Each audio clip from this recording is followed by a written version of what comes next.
Welcome to the So You Miss Church podcast. We are happy to have you here with us today. Happy Monday to you. This is Clint Daly, and I'm hoping that if you went to church this week, you benefited from it. It actually made you feel a little bit better. Maybe you learned something from it. Maybe you came in contact with someone you really wanted to talk to, but maybe you missed church this week. Maybe you just couldn't go. Maybe you didn't want to go. And maybe you didn't even miss it. We're still hoping we can help you get your week started in a positive way. You know, nearly 2 years ago, my wife and I, after living in our family home for more than 20 years, decided to pack up and move. Our old neighborhood was aging in some ways that we didn't really like. Our kids had moved away to college and had moved a few hours to the north of Denver, and we decided we'd prefer to be a little bit closer to them, and we'd prefer to be living in a smaller town. And so we wanted to get away from some of the busyness and some of the traffic and some of the chaos. And so we purchased a new home in a smaller town, and we actually love it there. But there is one issue that my wife is actually dealing with. You see, the new house that we bought, well, it has all white walls. And after 20 plus years, she had painted pretty much every single wall in our previous home. Well, now she has her work cut out for her again. And she's already plotting color schemes for each and every room, and she's already knocked out a few walls here and there.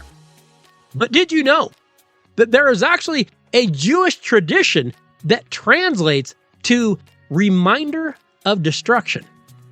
And that tradition is where you leave one corner of your house unpainted, unplastered, and unfinished. And one of the reasons for this tradition is to remember a few things. One is to remember the destruction of the temples. And another is for this to be a constant reminder that we shouldn't get too comfortable with our material things. They can be gone in an instant. And they should not be our sole focus. The final reason for this tradition is a reminder that not only are these homes and houses we live in not forever, but we are not forever of this world. In Jesus' Sermon on the Mount in the book of Matthew, Jesus reminds us of exactly that. In chapter 5, he issues the reminder that we are in this world, but that this is not our world. In verse 13, he says, "You are the salt of the earth. But what good is salt if it has lost its flavor? Can you make it salty again?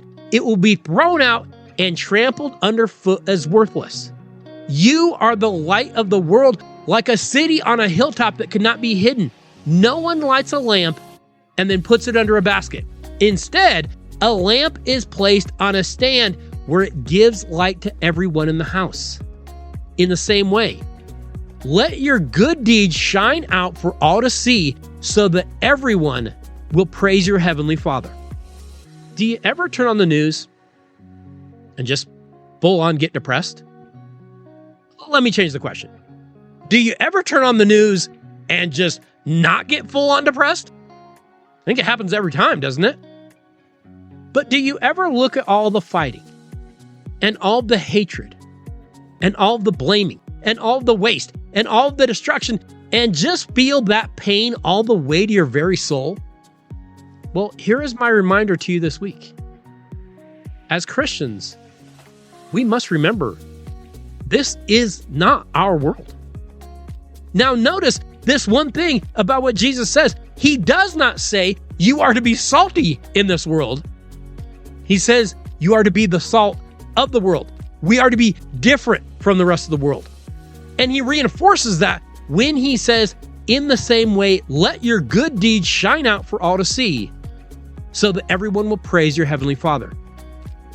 Now here's the toughest question that I would like you to consider this week.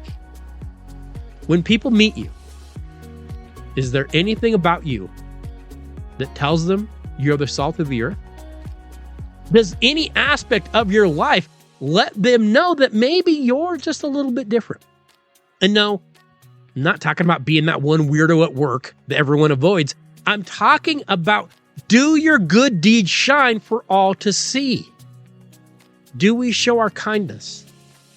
Do we show our patience? Do we show our humility? Do we show our compassion to to those around us so that everyone will praise our Heavenly Father and know, hey, there's something different about that person. In fact, you might even say, they're not of this world. We are commanded to be a little bit different.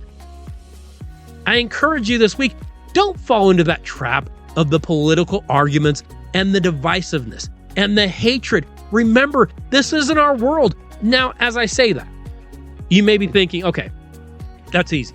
I can do that. What if I tell you to be nice to that person that loves that politician you hate? What if I tell you to be compassionate to that person that was out protesting the very political ideology that you despise? What if I tell you to be patient with that person who at work cannot stop spitting their political ideology to everyone and wonders why everyone else is turned off by it? You might have to remind yourself to leave that one corner of your house unfinished, because that reminds us, once again, we are not of this world.